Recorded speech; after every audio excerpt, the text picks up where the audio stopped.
അതീവ ദരിദ്രരില്ലാത്തൊരു സംസ്ഥാനം ആയി കേരളം മാറുക എന്നത് അഭിമാനകരമായ കാര്യമാണ്. പക്ഷേ സർക്കാർ ഇപ്പോൾ ചെയ്യുന്നത് കള്ളക്കണക്ക് കൊണ്ട് കൊട്ടാരം പണിയാണ്. എന്താണ് അതിജീവനത്തിന് ആവശ്യമായ കാര്യങ്ങൾ? പ്രധാനം ഭക്ഷണം, പാർപ്പിടം, ആരോഗ്യം, വരുമാനം എന്നിവ ഇല്ലാത്തവരെയാണ് അതീവ ദരിദ്രരായിട്ട് കണക്കാക്കുന്നത്. ഇങ്ങനെയുള്ള ലക്ഷക്കണക്കിന് ആളുകൾ കേരളത്തിലുണ്ട്. ഇവരിൽ ചിലരെ മാത്രം, എന്ത് മാനദണ്ഡത്തിന്റെ പുറത്താണെന്ന് ആർക്കും അറിയില്ല, മാത്രം ഉൾപ്പെടുത്തി ഒരു പുതിയ ലിസ്റ്റ് ഉണ്ടാക്കി അവർക്ക് തന്നെ കുറച്ച് ആനുകൂല്യം കൊടുത്തിരിക്കുകയാണ്. അപ്പൊ 64,006 പേർക്കാണ് മാനിഫെസ്റ്റോ ഉണ്ടായിരുന്നു LDFന്റെ. അതില് ഐറ്റം നമ്പർ 215 ഉണ്ട്. അതിൽ പറഞ്ഞിരിക്കുന്നത് പരമദരിദ്രരായിട്ടുള്ള ആളുകൾ 4.5 ലക്ഷം കുടുംബങ്ങൾ കേരളത്തിലുണ്ടെന്നാണ്. ഈ 4.5 ലക്ഷത്തിൽ നിന്ന് ഈ അതീവ ദരിദ്രരുടെ നമ്പർ 64,000 ആയി മാറിയത് ഏത് ചെപ്പടി വിദ്യയാണ്? മന്ത്രി GR അനിൽ നൽകിയ മറുപടിയുണ്ട്. ദരിദ്രരിൽ അതിദരിദ്രരായിട്ടുള്ളവർക്കാണ് AAY കാർഡുകൾ നൽകിയത്. കേരളത്തിൽ AAY വിഭാഗത്തിൽ എത്ര കാർഡാണെന്നറിയോ?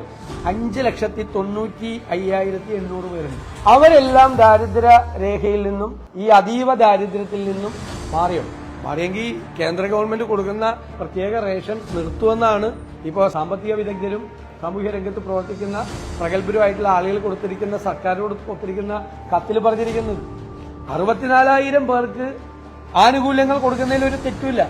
എന്നിട്ട് ഈ പ്രഖ്യാപിച്ച 64,000 പേർക്ക് ഈ പറഞ്ഞിരിക്കുന്ന കാര്യങ്ങൾ കംപ്ലീറ്റ് ആയോ? എല്ലാവർക്കും വീടായോ? ഇവര് കണക്കാക്കിയിരിക്കുന്ന 5,95,000 പേരിൽ ഇനിയും 1.5 ലക്ഷം പേർക്ക് വീട് കൊടുക്കാനുണ്ട്. 2011 സെൻസസ് പ്രകാരം 1.16 ലക്ഷം ആദിവാസി കുടുംബങ്ങളിലായി 4.85 ലക്ഷം ആദിവാസികളുണ്ട് കേരളത്തിൽ. ഇവരുടെ ഈ കണക്കിൽ 6,400 പേരെ പെട്ടിട്ടുള്ളൂ. ബാക്കിയുള്ളവരൊക്കെ ഏത് കാറ്റഗറിയിലാണെന്ന് വെച്ചില്ല? വിദ്യാഭ്യാസം, ആരോഗ്യം, പാർപ്പിടം, വരുമാനം, ഇക്കാര്യത്തിൽ ബാക്കിയുള്ള 1,10,000-ലധികം വരുന്ന കുടുംബങ്ങൾ സേഫാണ്. സത്യം മറച്ചു വെച്ചുകൊണ്ടാണ് ഈ അതീവ ദരിദ്രരില്ലാത്ത സംസ്ഥാനമാണ് കേരളം എന്നുള്ള പ്രഖ്യാപനം. സർക്കാർ അതിൽ നിന്ന് പിന്മാറും. തെറ്റാണത്. കേരളത്തിൽ അതീവ ദരിദ്രരും പരമദരിദ്രരായിട്ടുള്ള ആളുകൾ ഇഷ്ടം പോലെ ധാരാളമുണ്ട്.